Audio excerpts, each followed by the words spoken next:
پاکستانی لوگ railway line پر نصب signal کی مانند ہیں۔ کالم نگار Syed Sardar Ahmed Pirzada, the first blind journalist of Pakistan, APNS best Urdu column award holder, روزنامہ نئی بات، مورخہ 20 جولائی 2019۔ جب لوگ تخت والوں سے بیزار ہو جاتے ہیں تو ان سے جان چھڑانے کے روایتی طریقے ہوتے ہیں۔ ان میں حکمرانوں کی مدت ملازمت ختم ہونے سے پہلے ہی عدم اعتماد کی لاٹھی سے حکمرانوں کو بھگا دینا، یا مدت ملازمت ختم ہو جانے کے بعد نئے انتخابات میں ووٹ کے ذریعے ان پر لعنت بھیجنا شامل ہے۔ اسے مہذب لوگ جمہوری طریقہ کہتے ہیں، جبکہ مزاجاً غیر جمہوری حکمرانوں کو جمہوریت کی عزت سے کھیلنے سے روکنے کے لیے غیر جمہوری طریقہ بھی بروئے کار لایا جاتا ہے، جس میں طاقت کے سوار اچانک نمودار ہو کر حکمرانوں کو محلوں سے نکال کر کوٹریوں تک پہنچا دیتے ہیں۔ اس طرح تبدیلی کے بعد لوگ اپنے مسائل میں کچھ ریلیف محسوس کرتے ہیں۔ پاکستان کے لوگوں نے بھی نئی دنیا میں حکمرانوں کی تبدیلی کے ان دونوں طریقوں کے اکثر مزے لیے ہیں، یعنی جمہوریت کا مزہ اور ماشاء اللہ کا کرارا مزہ۔ اس وقت ملک میں لوگوں کے لیے لوگوں کی حکومت قائم ہے، جسے انہی لوگوں نے 2018 میں بڑے چاؤ سے چنا تھا۔ آئین بھی ہے اور سب سیاسی جماعتیں اسی کے تحت جمہوریت کی ٹرین میں اپنی اپنی سیٹیں چاہتی ہیں۔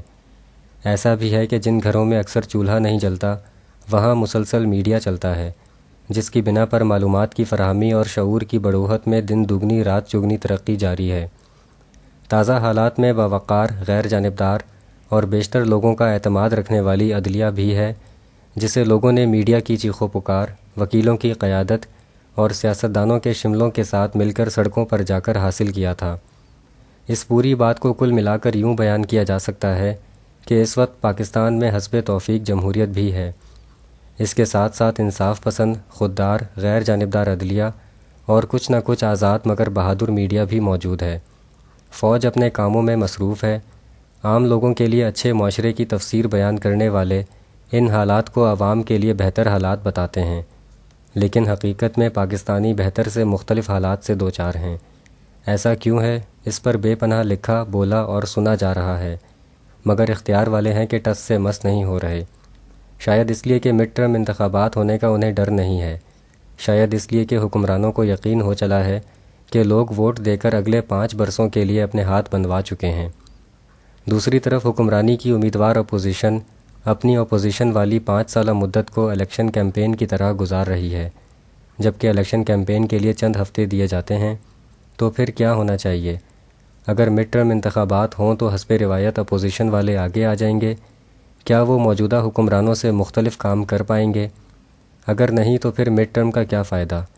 اور اگر موجودہ حکومت 5 سال مکمل کرے تو نئے انتخابات میں امید کی جا سکتی ہے کہ اپوزیشن جماعتیں ہی مل کر حکومت بنائیں گی، تو کیا وہ لوگوں کی موجودہ صورتحال کو تبدیل کر پائیں گی، یا اس وقت کی اپوزیشن آئندہ 5 سال کے لیے ایک نئی الیکشن کیمپین میں جت جائے گی؟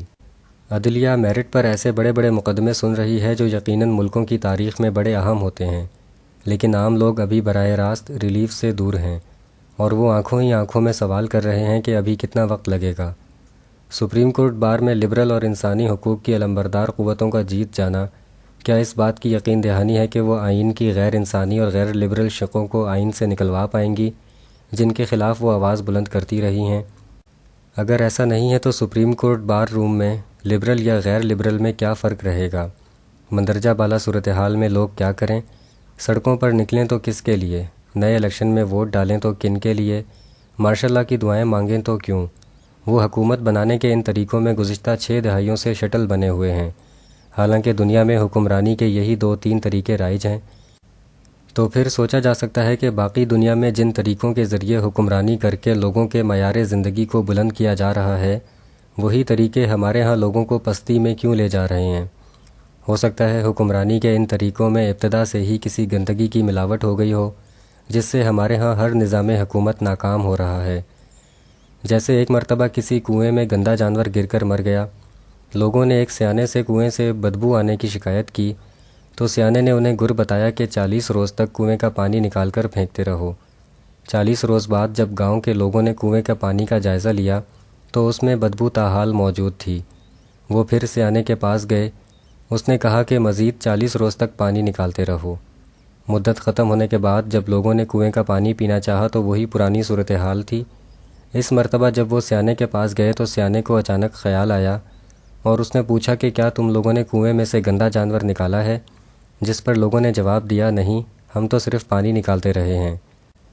اس مثال کو سامنے رکھتے ہوئے اب ہمیں حکومتیں بدلنے سے پہلے غور کر کے جمہوریت اور آئین میں سے ایسی چیزیں نکالنی پڑیں گی جو سب کوششوں کو ناکامی میں بدل دیتی ہیں، کیونکہ ہمارے ہاں بھی انتخابات ہوتے ہیں، جمہوریت آتی ہے اور جاتی ہے، ماشاء اللہ آتا ہے اور اٹھتا ہے، لیکن عام پاکستانی ریلوے لائن کے ساتھ نصب ایک سگنل کی مانند ہے جو اپنے اشارے سے ہزاروں ریل گاڑیاں گزار چکا ہے، مگر خود کھلے آسمان تلے سردی گرمی میں اسی جگہ پر کھڑا ہے۔ شکریہ، دی اینڈ۔